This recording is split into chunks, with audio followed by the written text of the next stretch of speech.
others better mold the running mass of metals and inform the breathing brass, and soften into flesh a marble face, plead better at the bar, describe the skies, and when the stars descend and when they rise.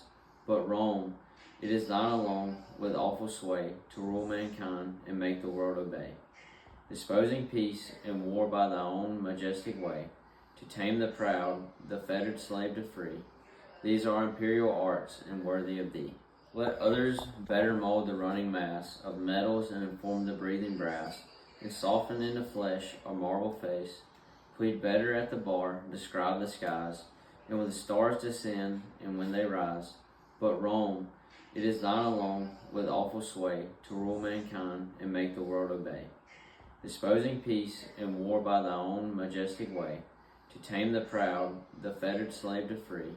These are imperial arts and worthy of thee. What's up, guys? My name's Logan. I'm Jay's roommate, and I'm going to be reading the Epic of Gilgamesh, columns 3 and 4. Here we go. He of the milk of the wild things to suck was accustomed. Bread which he set before him he broke, but he gazed and he stared. Enkidu bread did not know how to eat, nor had he the knowledge. Mead how to quaff. The woman made answer to Enkidu speaking, Enkidu, taste of the bread. For life, 'tis the essential. Drink thou of the mead, 'tis the wonted use of the country. Enkidu ate of the bread until he was gorged. Drank of the mead 7 bumpers, his spirits rose, exultant, glad was his heart, and cheerful his face. Himself he was rubbing oil on the hair of his body, anointed, and became human. Donned he had a garment to be like a man. Taking his weapon, hunted the lions, which harried the shepherds, O knights, and the jackals caught he. He, having mastered the lions, the shepherds slept soundly. Enkidu was their warden, and a man of full vigor. Now is one of the heroes speaking to Gilgamesh. This is column 4. Then while he pleasured, he lifted his eyes, and observing the fellow spake he unto the woman, O Doxy, bring me this fellow. Why hath he come? I would know his intention. The woman, the fellow, called that he came to him, that he might see him. Oh, why art thou seeking, sir? Which is the way thy rest house? The man spake, addressing Enkidu, you to the house of community, Gilgamesh. This is the custom of men, and homage to the great ones. Yeah. Come then and heap up the offerings such as are due to the city. Come on behalf of the common weal, bring in the food of the city. 'Tis for the king of broad-marketed Eric to look on thy greeting. Gilgamesh, king of broad-marketed Eric, to look on thy greeting. First doth he mate with the woman allotted by fate, and then after speak by the counsel of God, and so from the shape of the almonds. So at the words of the fellow went they before him. And scene. Yeah. I'm Harry Hicks, one of Jay's teammates. I'm reading 2 pages from Book 2, the Odyssey. Now when the child of morning rosy-fingered, dawn appeared, Telemachus rose and dressed himself. He bound his sandals on to his comely feet, girded his sword about his shoulder, and left his room looking like an immortal god. He at once sent the criers round to call the people in assembly. So they called them, and the people gathered thereon. Then when they were got together, he went to the place of assembly, spear in hand, not alone, for his 2 hounds went with him. Minerva endowed him with a presence of such divine comeliness that all marveled at him as he went by, and when he took his place in his father's seat, even the oldest counselors made way for him. Egyptius, a man bent double with age and of infinite experience, was the first to speak. His son Antiphus had gone with Ulysses to Ilias, land of noble steeds, but the savage Cyclops had killed him. When they were all shut up in the cave and had cooked his last dinner for him, he had 3 sons left, of whom 2 still worked on their father's land. while the third Eurynomus was one of the suitors. Nevertheless, their father could not get over the loss of Antiphus, and was still weeping for him when he began his speech. Men of Ithaca, he said, hear my words. Ulysses left us. There has been no meeting of our counselors until now. Who then can it be, whether old or young, that finds it so necessary to convene us? Has he got wind of some host approaching, and does he wish to warn us, or would he speak upon some other matter of public moment? I am sure he is an excellent person, and I hope Jove will grant him his heart's desire.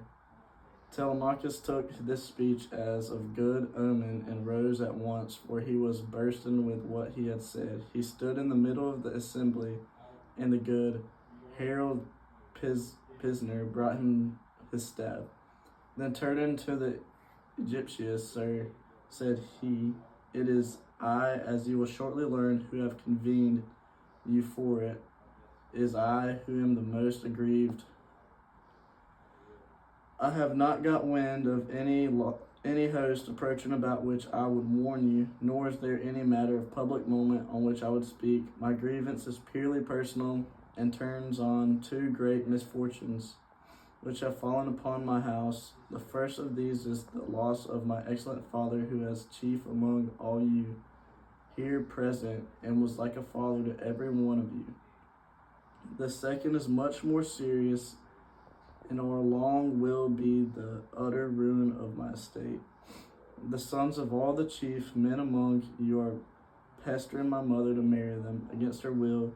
They are afraid to go to her father, Icarius, asking him to choose the one he likes best, and to provide marriage gifts for his daughter, but day by day they keep hanging about my father's house, sacrificing our oxen, sheep, and fat goats for their banquets, and never given so much as a thought to the quantity of wine they drink.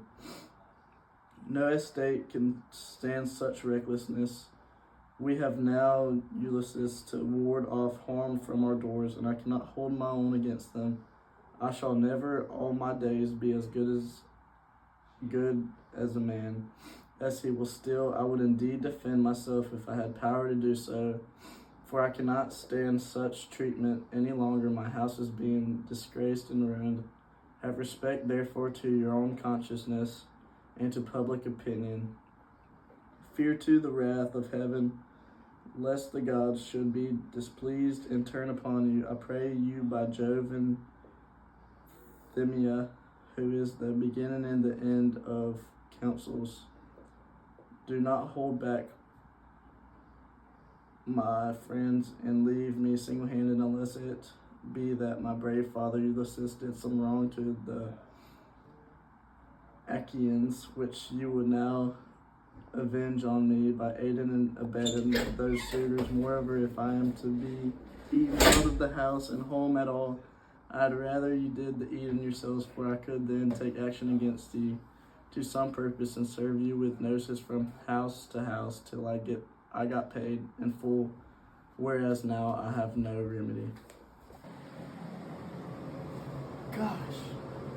Oh, what up, Jay? Hey, my name's Blake, and I'm one of Jay's teammates, and I'm gonna read a little piece of the Iliad of Homer. On Earth, we least know what is good for us. My opinion is that what is best for us is our admiration of good. No man living venerates Homer more than I do. But greatly as we admire the generous enthusiasm which rests contented with the poetry on which its best impulses had been nurtured and fostered, without seeking to destroy the vividness of first impressions by minute analysis. Our editorial office compels us to give some attention to the doubts and difficulties with which the Homeric question is beset, and to entreat our reader, for a brief period, to prefer his judgment to his imagination, and to condescend to dry details. Before, however, entering into particulars respecting the question of this unity of the Homeric poems, at least of the Iliad, I must express my sympathy with sentiments expressed in the following remarks. We cannot but think the universal admiration of its unity by the better, the poetic age of Greece, almost conclusive testimony to its original composition. It was not till the age of grammarians that its primitive integrity was called in question, nor is it injustice to assert that the minute and analytical spirit of grammarian is not the best qualification for the profound feeling, the comprehensive conception of an harmonious whole. The most exquisite anatomist may be no judge of the symmetry of the human frame, and we would take the opinion of Chantry or Westmacott on the proportions and general beauty of a form, rather than that of Mr. Brodie or Sir Astley Cooper. There is some truth, through some malicious exaggeration, in the lines of Pope. The critic eye, that microscope of wit, sees hairs and pores, examines bit by bit how parts relate to parts, or they to whole, the body's harmony, the beaming soul. Thank you, Jay Davis.